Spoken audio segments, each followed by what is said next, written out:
On Father's Day, my daughter Anika sent me a box. My wife took one look at it and her voice trembled. "Theo, don't you dare open that." When she showed me why, I didn't just leave it sealed. I made a phone call, and 10 minutes later, sirens were screaming down our quiet suburban street. Before I tell you what happened next, please let me know in the comments where you're watching from. Hit like and subscribe if you believe a parent's intuition is never wrong. The morning had started with a quiet satisfaction. At 72, a man learns to appreciate the small things. The sun slanting through the blinds, the rich smell of Amani's coffee, the familiar comfort of our home in the Atlanta suburbs. On the coffee table sat the only gift I'd received, a shoebox-sized package wrapped in plain brown paper. It was from our daughter Anika. I smiled. It had been a while since I'd heard her voice, and even longer since I'd seen her bright, infectious laugh. The wrapping was a little clumsy, the tape uneven, which was unlike her. Anika was a perfectionist, an architect who saw beauty in clean lines and precision. But I dismissed it as a sign of haste, the busyness of her life, a life that felt increasingly distant from ours.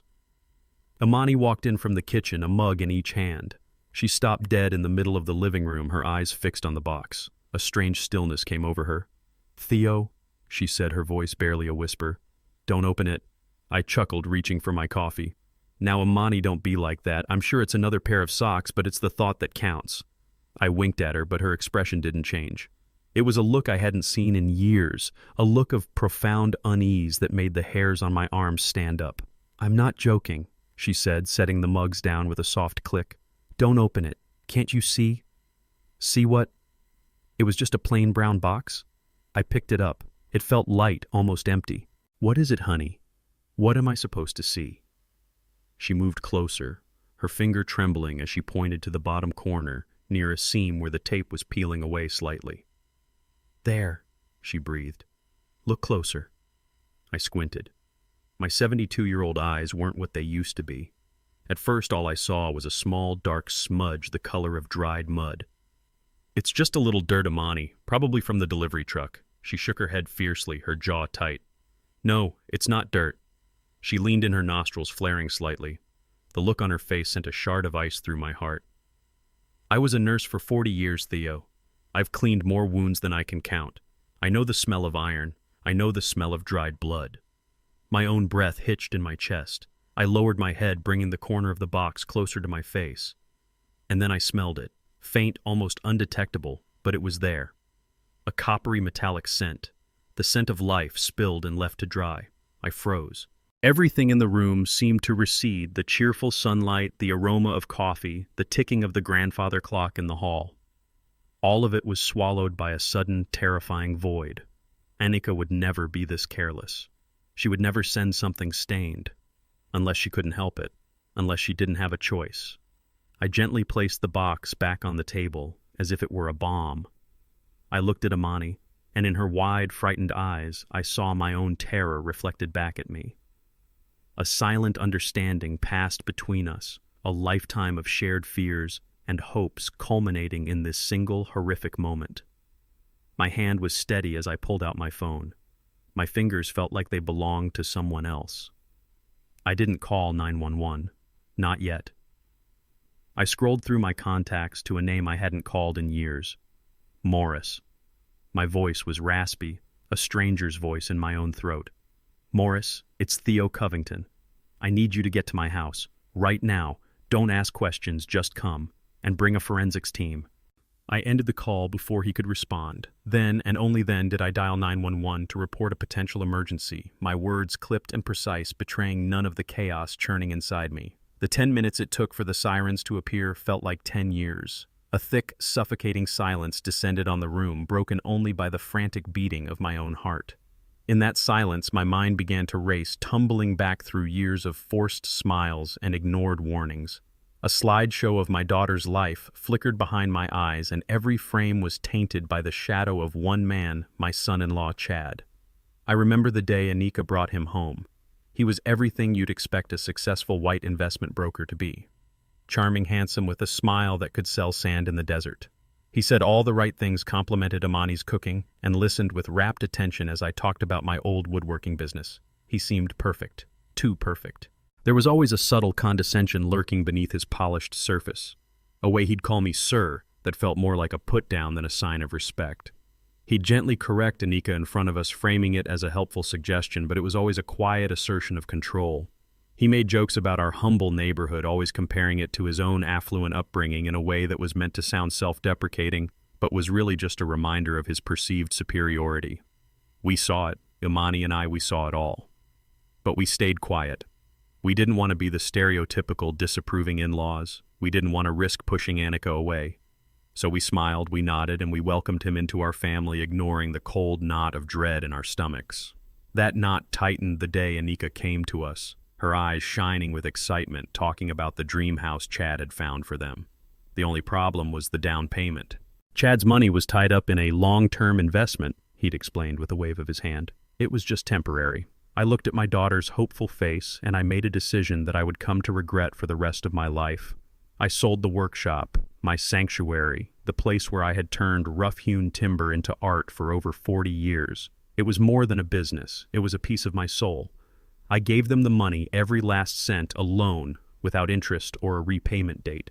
It was for my daughter's happiness, I told myself. Chad shook my hand, his grip firm, his eyes full of practiced gratitude. "We'll pay you back every penny, Theo," he'd promised. That was 5 years ago. We never saw a dime. The money wasn't the issue. It was the principle. It was the casual way our sacrifice was accepted and then forgotten as if it were our duty, our obligation. It was the first clear sign that to Chad, we weren't family. We were a resource. Over the years, we watched our daughter change. The bright spark in her eyes began to dim. Anika, my fiercely independent girl who had put herself through architecture school, started to second-guess every decision. Chad managed their finances, he said, because he was the expert. She stopped calling as often. When she did, her voice was strained, her answers to our questions vague and rehearsed. I could always tell when he was in the room with her, listening on the other end. The last time I spoke to her just a few days ago, her voice was a thin whisper. She mentioned something about Chad's investments going sour, about him needing her to co-sign for new loans. I told her to be careful to think about it. "I have to go, Dad," she'd said abruptly, and the line went dead. I felt a chill, then a deep sense of foreboding, but like all the other times, I did nothing. I convinced myself I was overreacting, that it was just a normal marital spat.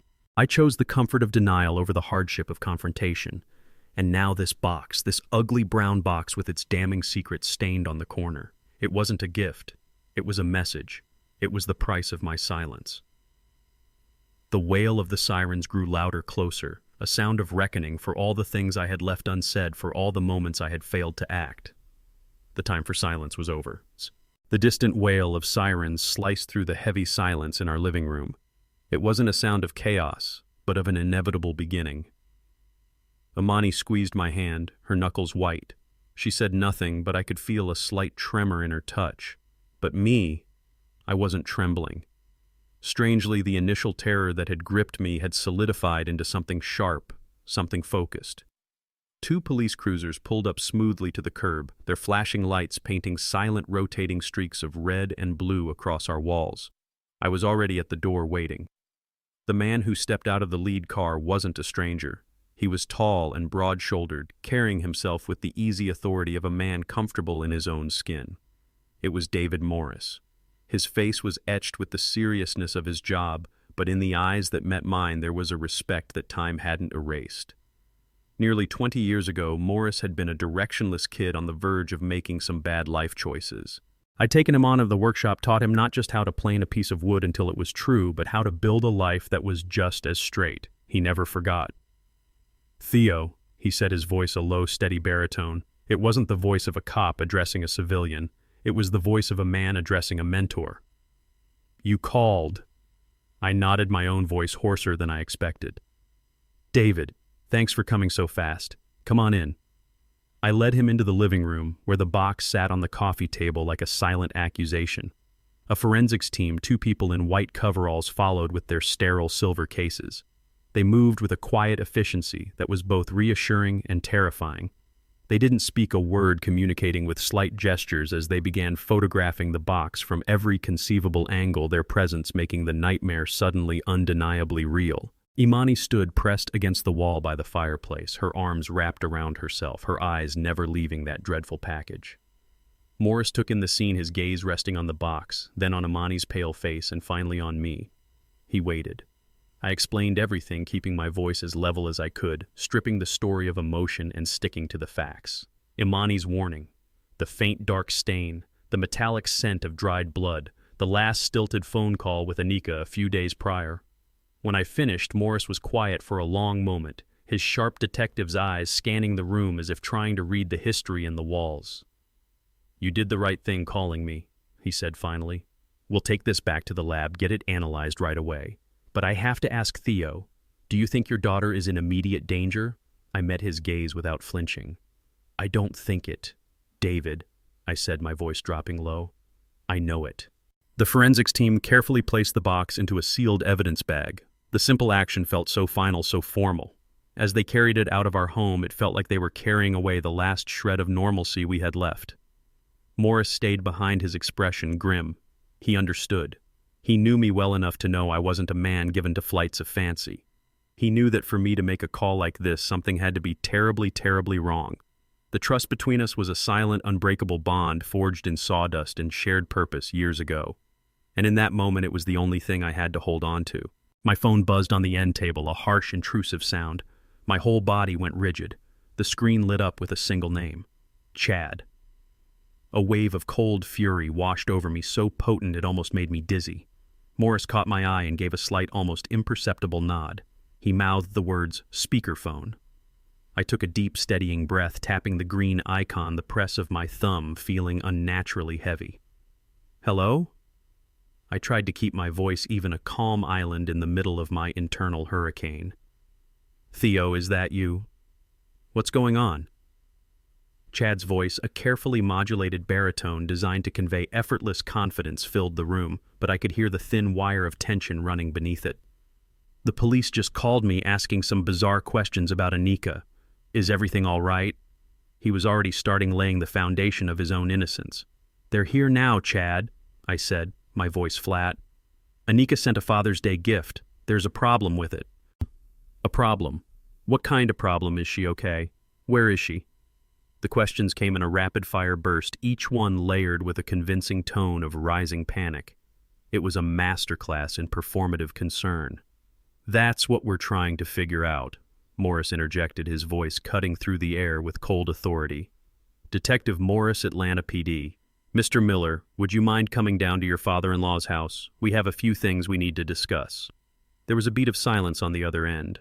I could almost hear the gears turning in his head, calculating, recalibrating his strategy. "Of course, Detective," he finally said, his voice smooth as silk again. "I'll be right there. I'm worried sick about her." He hung up. 20 minutes later, a silver BMW 7 Series whispered to a stop behind the patrol cars. Chad emerged looking every bit the concerned husband. He wore a crisp navy blue polo shirt and tailored khaki pants, an outfit that probably cost more than my monthly Social Security check.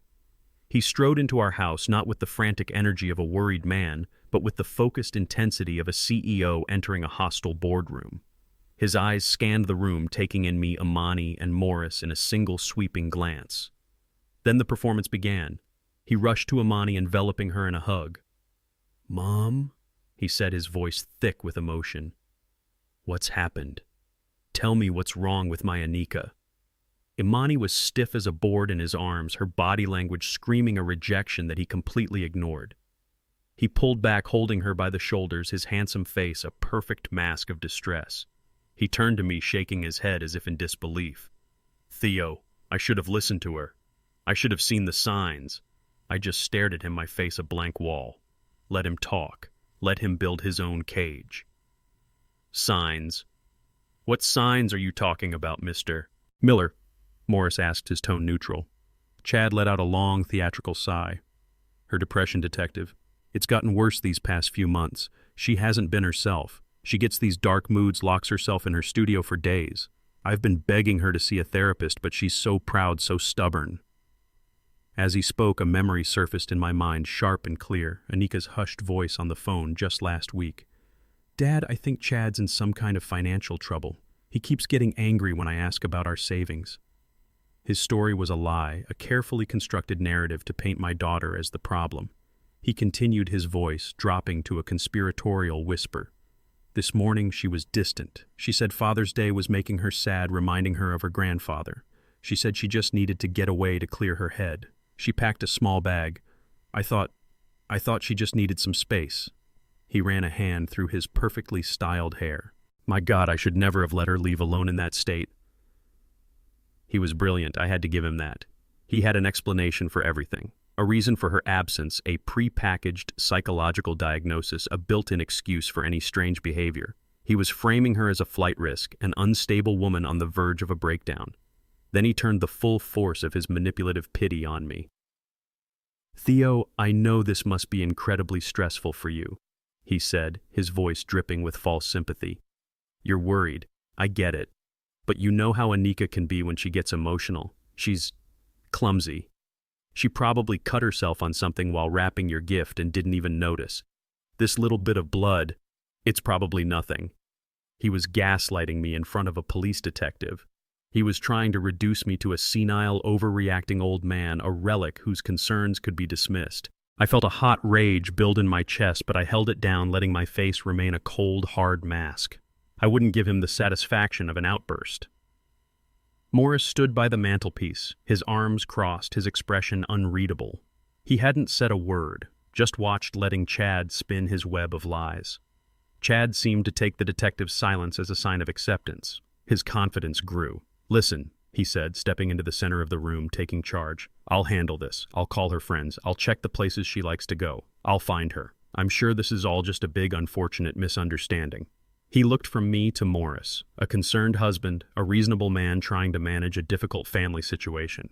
He had effectively recast the entire scene with himself as the hero. It was breathtaking in its audacity. He walked over to me, placing a hand on my shoulder. The touch felt like a brand. You just rest, Theo. Let me take care of my wife. He squeezed my shoulder, a gesture of dominance disguised as comfort, before turning and walking out the door. We watched through the window as he got back into his luxury car, made a brief, calm phone call, and then drove away, leaving a toxic silence in his wake. The sound of his engine faded, and the front door clicked shut, leaving the three of us in a silence that felt heavier than before. The air was thick with the residue of his lies. Morris let out a long, slow breath, the first sign of emotion he had shown since Chad arrived. He walked over to the window, staring out at the empty street. He's a professional, Morris said, his voice a low rumble of frustration. A professional liar. Every word out of his mouth was calculated. The story is smooth, it's practiced. He was prepared for this. He turned to face me, his expression grim. I believe you, Theo. 100%. I know your daughter, and I know you. You wouldn't call me unless this was real. Amani, who had been silent this whole time, finally spoke, her voice trembling. Then what can you do, David? What happens now? Morris shook his head, and the look in his eyes was one I'd seen on good men who were powerless against a broken system. That's the problem, Amani, he said gently. Right now, legally, we have almost nothing. We have a suspicious package, but the lab results will take time. We have a missing person who is a grown adult, and we have a husband with a plausible, if convenient, story. His narrative about her being emotionally unstable, it's a poison. It gives him cover for everything. We can't get a warrant to search his house or his financials based on a hunch and a small stain on a box. He knows it. He's using the rule book against us. He looked directly at me, the frustration clear on his face. My hands are tied, Theo. Without more, I can't move. I need something concrete, something he can't explain away. He paused, letting the weight of his words sink in. This was it. This was the moment the floor fell out from under me. The system I had paid taxes to my whole life, the laws I had respected, the justice I believed in. It was all useless against a clever man with a good story. Chad was hiding in plain sight, protected by the very system that was supposed to protect my daughter. What kind of thing? I asked, my voice barely a whisper. Anything, Morris said, his gaze intense. A contradiction in his story. A witness who saw them arguing. A financial record that doesn't add up. Something that proves he's lying. Something that gives me probable cause. Until then, we wait for the lab. And I'm afraid that by then, he didn't need to finish the sentence. We all knew what he meant. He walked to the door, placing a hand on my shoulder. Be careful, Theo. A man who can lie that easily is capable of anything. Call me if you think of something. Anything at all. And then he was gone, leaving Amani and me alone in the deafening quiet of our home. The hope that had flickered to life with his arrival was extinguished. It was just us now, and the truth was buried somewhere deep inside Chad's perfect, calculated lies. I knew right then I would have to be the one to dig it out. The front door clicked shut, and the sound echoed in the sudden, profound silence of the house. Morris was gone. The law was gone. The safety net I had foolishly believed would always be there had been pulled away, leaving nothing but a hard, cold floor beneath my feet. Morris's words, "My hands are tied," played over and over in my mind. He wasn't blaming me.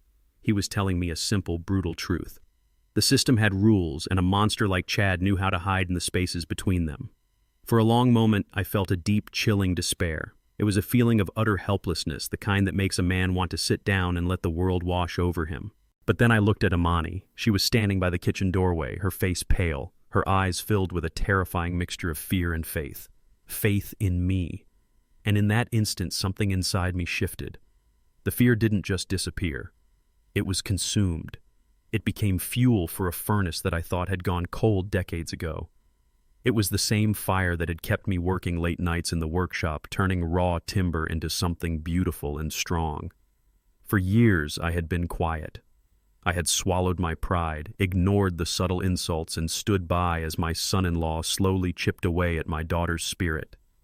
I did it all for the sake of a fragile peace, a peace I now understood was just a well-decorated cage. My silence had been a form of cowardice. My desire to avoid conflict had put my only child in the path of a predator. That ended now. The helplessness receded, replaced by a cold, hard resolve. It settled deep in my bones, solid and unyielding as a piece of ironwood. Chad saw me as a relic, a frail old man with failing eyes and a sentimental heart. He had dismissed me. He had underestimated me, and that was going to be the biggest mistake of his life. I was no longer just a worried father. I was a craftsman. And my new project was dismantling the fraudulent life of Chad Miller piece by piece. I would use the same patience that allowed me to carve a delicate joint, the same attention to detail that helped me spot a flaw in a plank of wood. I would examine every lie, every boast, every suspicious transaction I had overlooked for years. My mind, which had been clouded with panic, was now startlingly clear. A plan vague at first began to take shape, its edges sharpening with every passing second. "I'll make some coffee," Amani said softly, her voice cutting through my thoughts. It wasn't a question. It was a statement of solidarity. She knew. She saw the change in me. She knew the night was going to be long and that the war had just begun. I nodded, walking over to the old roll-top desk in the corner of the room, a piece I had built with my own 2 hands. I sat down, the familiar creak of the chair a small comfort. My war wouldn't be fought with fists, but with facts. My weapons would be memories, bank statements, and forgotten details. Chad was a liar in a fancy suit, but I was a carpenter, and I knew how to build a case just as surely as I knew how to build a table. Strong, solid, and true. The coffee Amani made sat cooling on the corner of my desk, its steam rising like a ghost in the lamplight. The house was so quiet I could hear the hum of the old refrigerator in the kitchen. This was the moment. The beginning. My fear was gone, replaced by a cold, clear purpose. Chad's greatest weapon was his belief that he was the smartest person in any room. My greatest weapon was that he believed I was the weakest. I opened the bottom drawer of the desk, a place I hadn't looked in for years, and pulled out a worn, leather-bound address book. Its pages were filled with names written in my own faded ink, a testament to a life lived, a network built not on transactions, but on handshakes, shared stories, and mutual respect. Chad had his slick business contacts. I had my friends. My finger stopped on a name: Earl Washington. We had served together in the Army a lifetime ago. After his tour, he'd gone into banking, working his way up from a teller to a senior loan officer at a major Atlanta bank before retiring last year. But a man like Earl never truly leaves the game. He still had connections. I dialed the number, my heart beating a steady, determined rhythm. He picked up on the second ring. "Earl," I said, my voice low. "It's Theo Covington." There was a pause, then a warm, booming laugh. "Theo, as I live and breathe, it's been too long, my friend. What can I do for you on this fine Father's Day evening?" I didn't waste time with pleasantries. Earl was a man who appreciated directness. "I need a favor, Earl. A quiet one. It's about my son-in-law."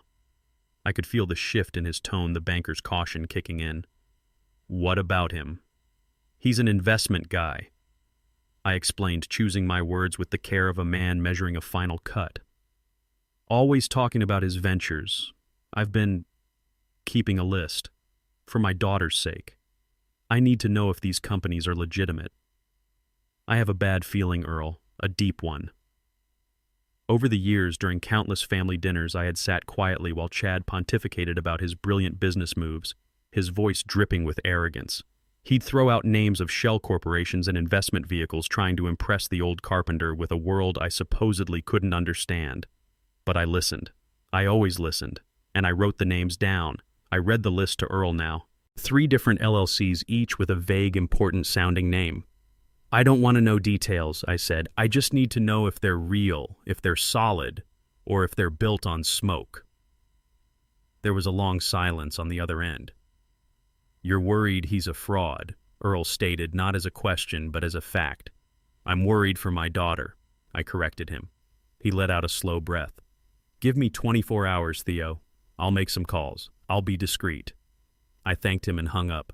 One hook was in the water. Next, I found the number for Ben Carter. Ben was the son of my old friend Elias, who had passed away a few years back. Ben was a young lawyer, sharp and hungry, with a reputation for being a bulldog in the courtroom. He specialized in financial law. "Ben, it's Theodore Covington, your father's old friend." His voice warmed immediately. "Mr. Covington, it's an honor. How are you, sir?" "I'm afraid I'm not calling for a social visit, son," I said. "I need some legal advice, hypothetically." I laid out a careful, impersonal scenario. Suppose a man suspected his son-in-law of financial misconduct. Suppose he believed the son-in-law might be using his daughter's name and assets in ways she might not fully understand. What would be that man's first step in protecting his family, legally speaking? I didn't mention a missing person. I didn't mention a box stained with blood. I kept it clean, focused on the one thing the law understands better than anything: money. Ben was silent for a moment, processing.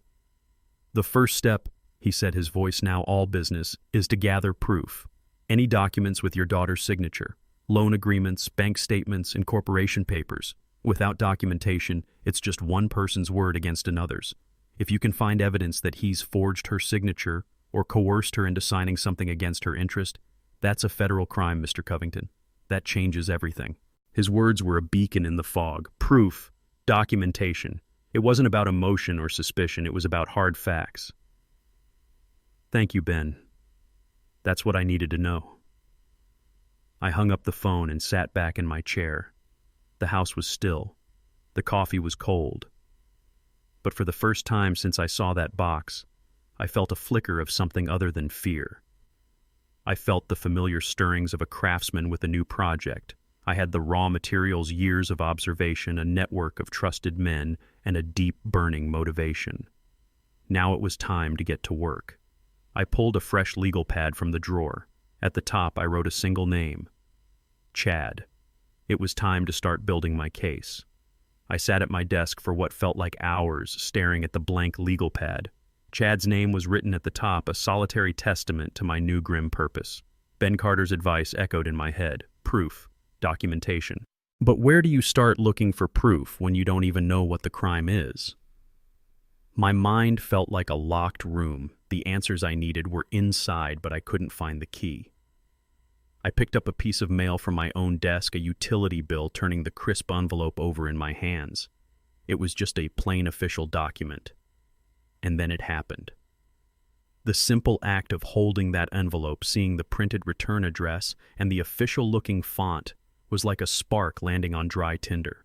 A memory long buried under a pile of willful ignorance suddenly ignited in my mind, roaring to life with searing clarity. It was from last May. The air was thick with the sweet smell of jasmine and freshly cut grass. I was at Anika and Chad's house fixing a section of the picket fence in their backyard that had come loose after a storm. Anika had asked me to do it, her voice on the phone sounding small and apologetic, as if she were asking for a huge favor. I didn't mind. Working with my hands, feeling the familiar heft of a hammer and the grain of the wood, it was the closest I ever got to the piece I used to find in my old workshop. I had just finished nailing the last picket in place and was gathering my tools. I was thirsty, and on my way to the back porch I passed their recycling bin. It was overflowing. Annoyed at Chad's laziness, I reached in to press the pile of papers down to make more room. And that's when I saw them. It wasn't just junk mail and magazines. Near the top was a thick stack of documents stapled together, still pristine. They looked like closing papers for a property sale. My curiosity got the better of me. I pulled the stack out. The top page was a loan application. The letterhead was for some company I'd never heard of, Apex Pinnacle Holdings LLC, or something equally meaningless. But what made me pause was the signature at the bottom of the page. It was Anika's. Her familiar, graceful script was unmistakable. I flipped through the pages. There were more. Dozens of pages. Loan agreements, promissory notes, title deeds, all signed by my daughter. But the properties listed weren't ones I recognized. They were commercial lots, undeveloped land out in the counties I'd never heard of. And there were multiple lenders, all with similarly vague corporate names. It felt wrong. Anika was a residential architect. Why was she involved in all these complex commercial land deals? Just as I was about to look closer, the back door slid open. Chad stepped out onto the patio holding a glass of iced tea. He was smiling that easy, disarming smile of his. "Hey, Theo," he said cheerfully. "Taking out the trash for us." "You don't have to do that." He saw the papers in my hand, and for a fraction of a second the smile faltered. A flicker of something cold and sharp passed through his eyes before he masked it again. I held up the documents. "Just saw these. Looks like you two are making some big moves." Chad laughed, a smooth, dismissive sound. He walked over and casually took the stack from my hands, tossing it back into the bin. "Oh, that," he said with a wave of his hand. "Just some boring paperwork for a new realty estate fund I'm putting together. Way over my head, to be honest, but Anika's a genius with this stuff. Don't you worry your head about it. That's what I'm here for, to handle the boring stuff so you and Anika can relax." Anika appeared at the door behind him, then her face pale and tense. She wouldn't meet my eyes. Her silence was my answer. I felt a chill, a deep-seated instinct that something was wrong. But I let it go. I didn't want to start a fight. I didn't want to be the meddling father-in-law. I told myself this was his world, the world of high finance, and I was just an old carpenter who didn't understand it. I chose peace. The memory faded, leaving me back at my desk in the dead of night. But the image of those papers was burned into my mind. I saw them with a terrifying new clarity. Apex Pinnacle Holdings. The other names. Anika's signature on dozens of pages she probably never even read. It wasn't boring paperwork. Ben's words came back to me. Gather proof. All this time I had been searching for a key, and I'd had it in my hands months ago and literally thrown it in the trash. The regret was a physical pain, a sharp stabbing in my chest, but it was quickly followed by a surge of adrenaline. The papers were the proof. They were the beginning of the trail. I didn't know what they meant, but I knew they were the first secret in a web of lies, and I now knew exactly what I was looking for. The phone rang late the next afternoon, startling me from a restless doze in my armchair. I snatched it up before the second ring, my heart hammering against my ribs. It was Earl. I didn't even say hello. "What did you find?" I asked, my voice a dry rasp. Earl didn't waste a second. "Theo," he said, and the usual warmth was gone from his voice, replaced by a grim professional tone. "It's worse than you thought. Those 3 LLCs you asked me about, Apex Pinnacle, Sterling Horizon Ventures, and Gold Key Capital?" "Yes," I said, leaning forward, my knuckles white as I gripped the phone. "What about them?" "They're ghosts, Theo," he said flatly. "They exist on paper, registered out of a P.O. box in Delaware, but that's it. There are no assets, no employees, no trading history. They're classic shell corporations, the kind of entities people set up to move money around without leaving a trail. They're designed to look legitimate from a distance, but when you get up close, there's nothing there. It's a house of cards." The words hit me like a physical blow. Ghosts. A house of cards. It was the first concrete piece of evidence, the first solid ground I'd felt under my feet since this nightmare began. My suspicions weren't the paranoid ramblings of an old man.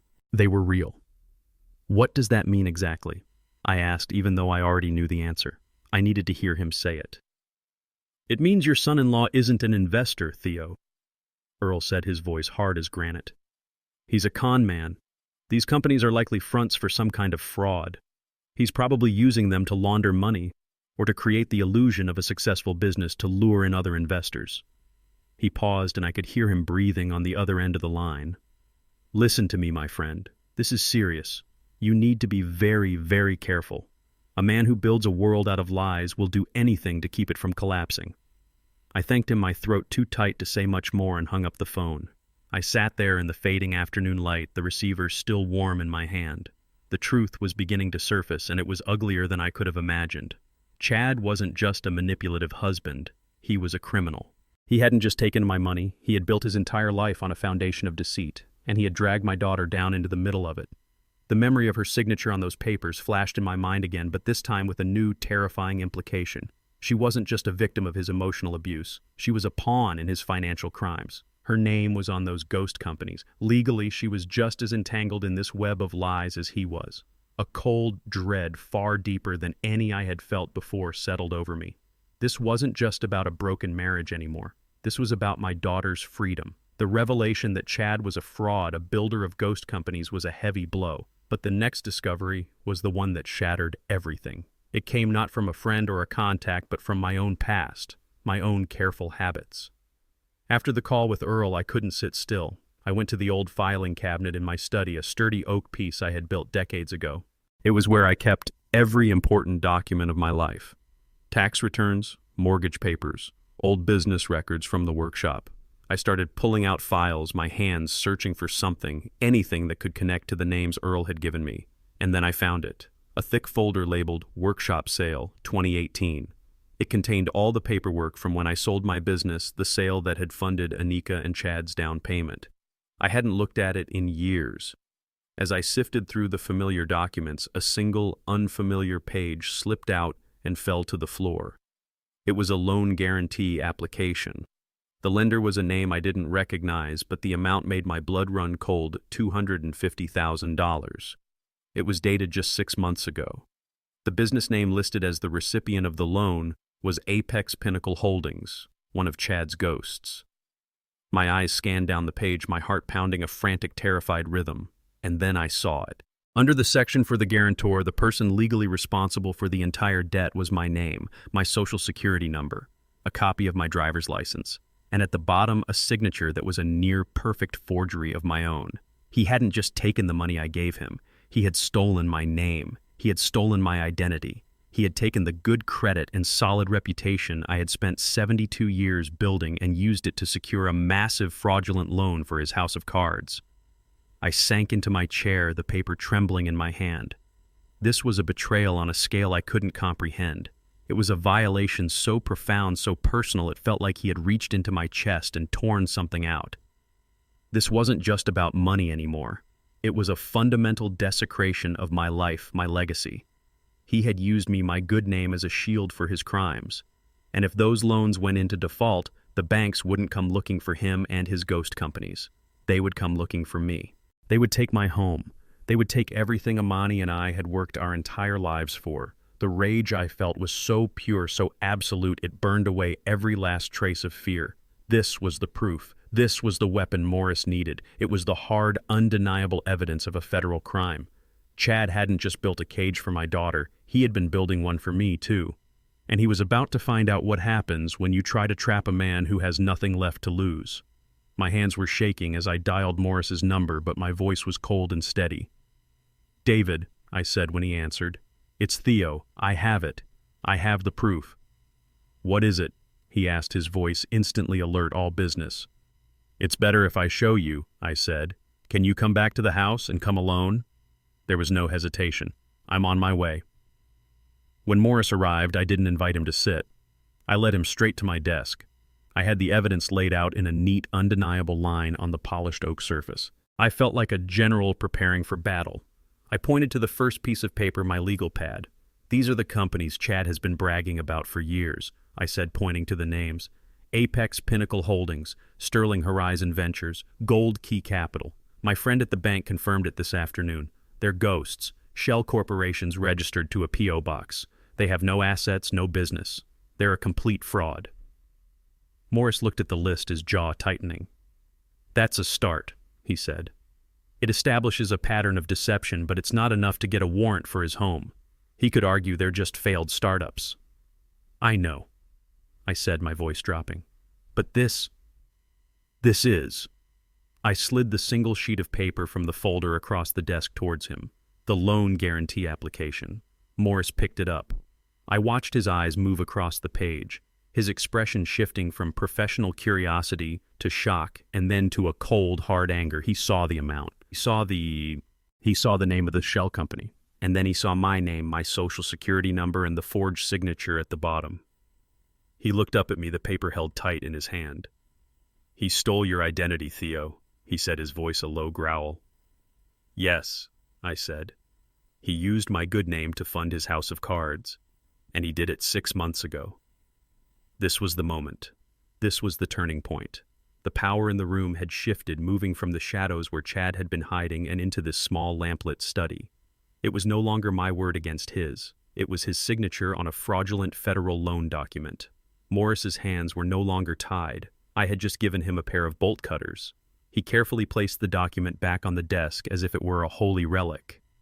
This is it, he said, a new energy in his voice. This is everything. Identity theft, bank fraud. These are serious federal offenses. This gives me more than enough for a warrant. I can get access to everything now. His personal accounts, his business records, his phone records, everything. He looked at me, and for the first time since this ordeal began, I saw a predator in his eyes. The hunt was on. He thinks he's untouchable, Morris said. He's about to find out how wrong he is. The balance had tipped.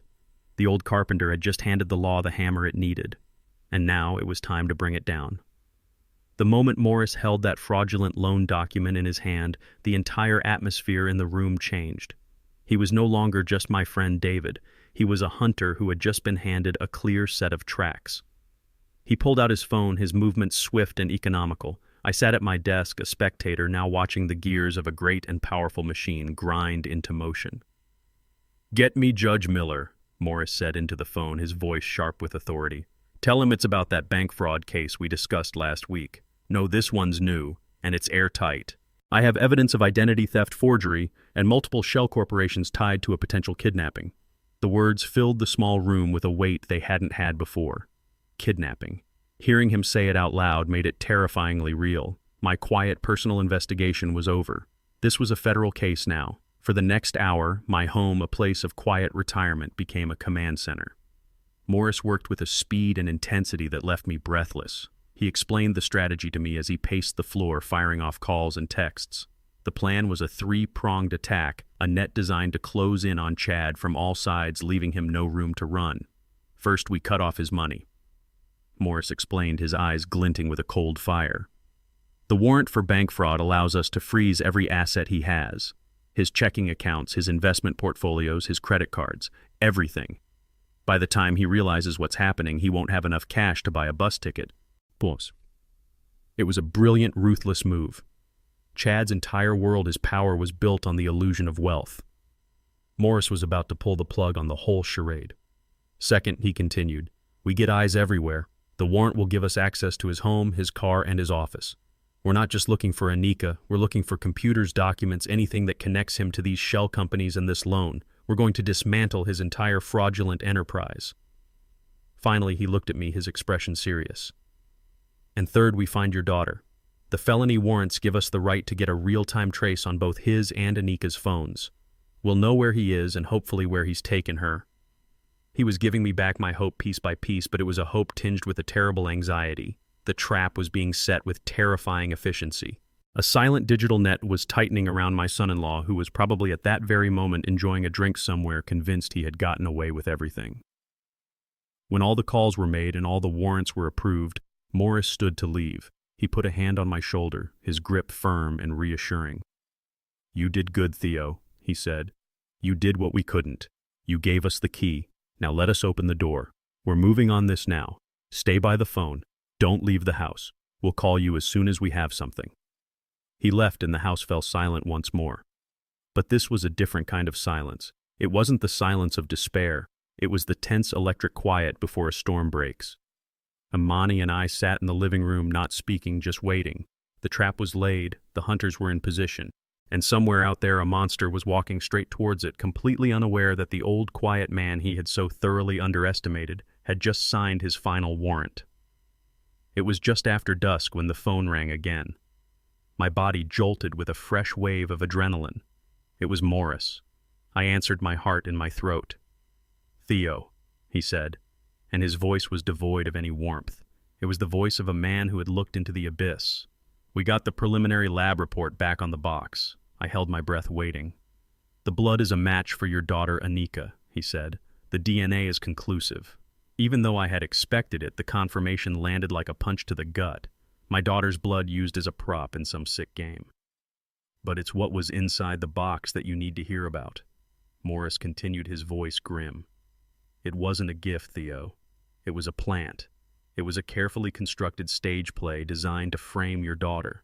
I listened, my mind struggling to comprehend the sheer calculated evil of it.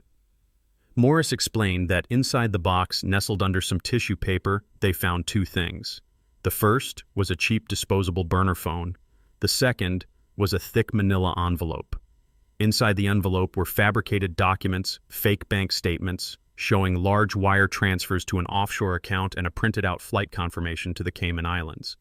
Both were under Anika's name, and underneath it all was a typed letter, a suicide note, or rather a note designed to look like it was written by a woman on the verge of abandoning her life. Morris read a part of it to me over the phone. The words were cold, clinical, and utterly devastating. The letter spoke of a woman trapped in a suffocating marriage, suffocated by the constant interference of her overbearing parents. It painted a picture of Anika as a resentful, unstable woman who had been having an affair and was finally running away with her secret lover, taking all the money she could get her hands on. And then came the final, venomous twist. The letter ended by blaming me.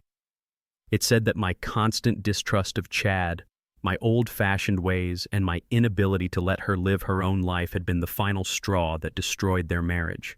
It was a masterpiece of psychological cruelty designed not only to give Chad the perfect alibi, but also to destroy my reputation and my relationship with my daughter forever. The blood on the box suddenly made a horrifying kind of sense. It wasn't an accident. It was intentional. It was a single dramatic detail meant to add a touch of authenticity to his story of an emotionally distraught woman. He probably told her he was playing a prank or coerced her somehow. It was a final piece of stage dressing in his elaborate production. The full scope of his plan crashed down on me with the force of a tidal wave. This was never just about money. It was about total annihilation. He was going to drain every last cent from our family, use my good name to commit fraud, and then make my daughter disappear. He would have played the part of the grieving, abandoned husband, perfectly showing everyone the proof she had sent me on Father's Day.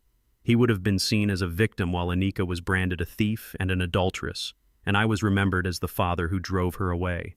He wouldn't have just escaped. He would have erased her, rewritten her entire life story, and left us to drown in the lies he created. The phone felt impossibly heavy in my hand. The man my daughter had married wasn't just a con artist. He was a monster. A meticulous, patient monster who had been planning this ending for a very, very long time. And the box on my coffee table was meant to be his final, triumphant performance. The hours that followed were the longest of my life. Every tick of the grandfather clock in the hall was a hammer blow against my sanity. Amani and I sat in the living room, the coffee long since gone cold, just waiting. There was nothing left to say. We were suspended in a terrible limbo, caught between the horror of what we knew and the terror of what we didn't. Then, just as the first gray light of dawn began to bleed through the curtains, my phone vibrated, a violent, jarring buzz against the polished wood of the end table. It was Morris. I snatched it up, my hand shaking uncontrollably.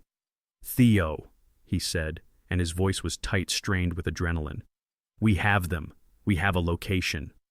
Hope, fierce and painful, surged through me. "Both of them?" I asked, my voice cracking. "Yes," he said. "The warrants came through. We put a trace on both their phones. For the last few hours, they've been pinging together stationary. They're in a remote area in North Georgia near the mountains. Looks like a rental cabin. There's only one road in and one road out. He's got nowhere to run. He paused, and I could hear the sound of his car, the crunch of tires on what sounded like gravel. We're moving in now, Theo. I'll call you back when it's over. Just stay strong. The line went dead. The silence that followed was 1,000 times worse than the waiting before.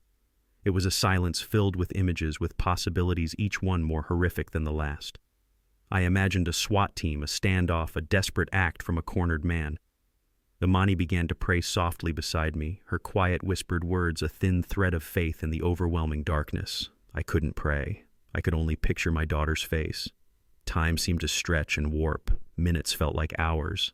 I paced the length of our living room back and forth, wearing a path in the old oriental rug, the same path I had worn when Annika was a baby with a high fever, the same path I had walked the night she went to her first prom. It was almost an hour later when the phone rang again. I stumbled, grabbing for it, my breath catching in my throat. Morris. "We have her, Theo," he said, and I could hear the exhaustion and the profound relief in his voice. "She's safe. She's alive." A sound escaped my lips, a strangled sob of pure, unadulterated relief. My legs gave out and I sank onto the sofa, the phone pressed hard against my ear. Imani rushed to my side, her eyes wide with frantic questions. I just nodded, tears streaming down my face, mouthing the words, "She's safe." Morris continued, giving me the details in a clipped, professional tone. "We breached the property just after sunrise. He didn't put up a fight. I think he was so convinced of his own brilliance he never imagined we'd find him. He was in the main room packing a bag, getting ready to run." "And Anika," I choked out. "We found her in a locked bedroom in the back," he said, his voice softening. "She's shaken up, Theo. Bruised. But she's strong. She's a fighter, just like her old man. The paramedics are checking her out now, but she's going to be okay." The wave of relief was so powerful it left me weak, hollowed out. She was alive. She was safe. That was all that mattered. The rest was just noise. "What about him?" I asked, a cold edge returning to my voice. "Chad Miller is in custody," Morris said. "He's on his way back to Atlanta. He'll be facing a long list of federal charges: bank fraud, identity theft, and now kidnapping. He's not going to see the outside of a prison cell for a very, very long time." The trap we had set, the one that had started with a small ugly box and a father's refusal to stay silent, had finally snapped shut. The monster was in a cage. My daughter was free, and the storm at long last was over. Morris told me later how it all ended for Chad. It wasn't in a dramatic shootout or a high-speed chase. It was in the quiet, air-conditioned lobby of a small-town bank about 50 miles north of the city. He had walked in there like he owned the place, dressed in a crisp linen shirt, radiating an aura of wealth and importance. He was trying to make a large cash withdrawal, the first step in his plan to disappear. He was completely unaware that the digital empire he had built was already a smoking ruin. The trap had been sprung hours ago. His accounts were frozen solid. His name was on a federal watch list. He was a king who didn't know he had already been deposed. The young bank teller, following instructions from the authorities, was polite but firm. The transaction was declined. Chad, of course, became indignant. He demanded to see the manager. He spoke of his powerful connections, of the trouble this small, insignificant bank would be in for inconveniencing him. He was loud, arrogant, and utterly convinced of his own superiority. He was in the middle of a condescending tirade about the incompetence of small-town employees when two men in plain clothes walked into the bank. One of them was Morris. They didn't draw their weapons. They didn't shout. They just stood by the door watching him. Morris said the moment Chad saw him, every ounce of color drained from his face. The mask of outrage and entitlement didn't just crack, it disintegrated. In its place was the slack-jawed, hollow-eyed look of a man staring at his own ghost. He saw in an instant that the game was over. All his clever plans, all his intricate lies had amounted to nothing. The bravado evaporated, leaving behind something small, pathetic, and terrified. He didn't say another word. Morris and his partner walked calmly across the marble floor. "Chad Miller," Morris said, his voice echoing slightly in the suddenly silent bank. "You're under arrest for bank fraud, identity theft, and kidnapping." Chad didn't resist. He simply put his hands behind his back as the handcuffs clicked shut around his wrists. The last thing Morris told me he saw was Chad's reflection in the polished glass of the bank door as they led him away. The reflection of a man who had gambled everything on the belief that he was smarter than everyone else, only to be brought down by an old carpenter he had written off as a fool. The house of cards had finally come down.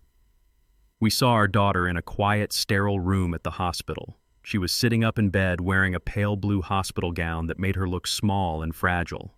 There was a dark, ugly bruise on her cheek, and her eyes, though filled with an exhaustion that went bone deep, were clear for the first time in years. The moment she saw us, she broke down, and we rushed to her side, wrapping our arms around her, as she sobbed a storm of pent-up fear and pain finally being released.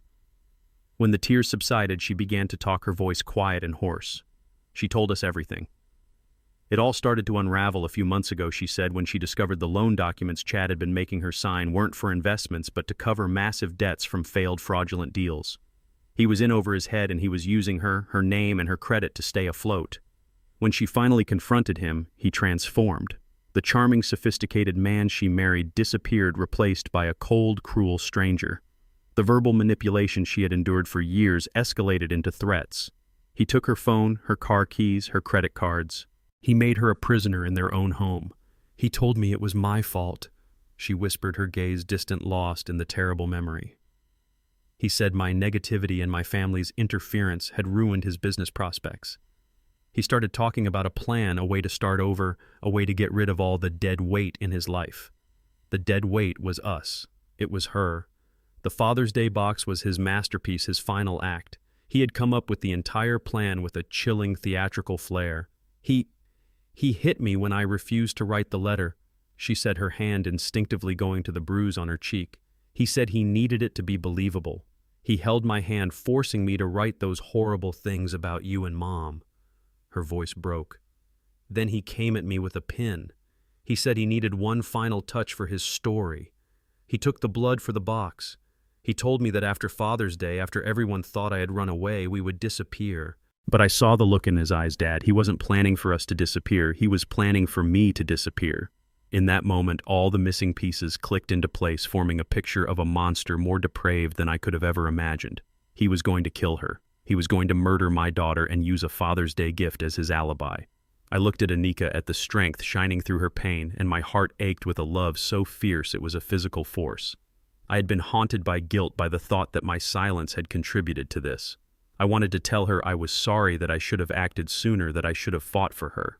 But she looked at me, her eyes locking with mine, and I saw not blame but a profound, bottomless gratitude. "You knew, Dad," she whispered.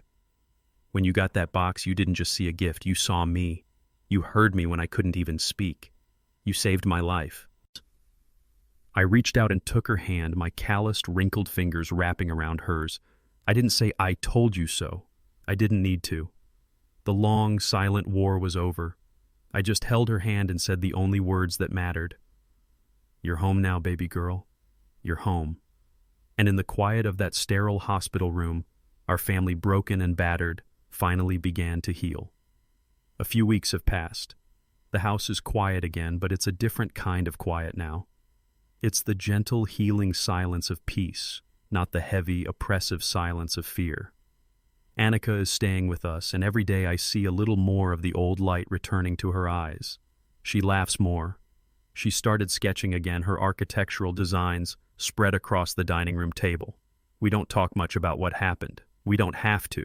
We are simply rebuilding plank by plank a family founded on truth. On Father's Day, my daughter sent me a box. I never opened it. It sits now in an evidence locker somewhere, its cruel contents cataloged and filed away.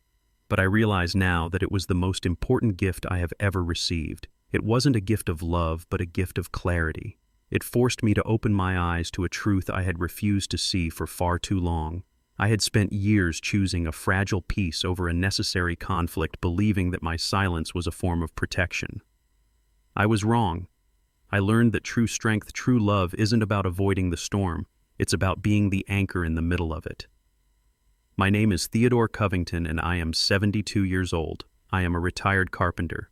And on the day my world almost ended, I learned that the most powerful tools a man has are not the ones he holds in his hands, but the ones he holds in his heart. A lifetime of wisdom, a network of true friends, and a father's unyielding love. I didn't open the box. Instead, I opened my eyes.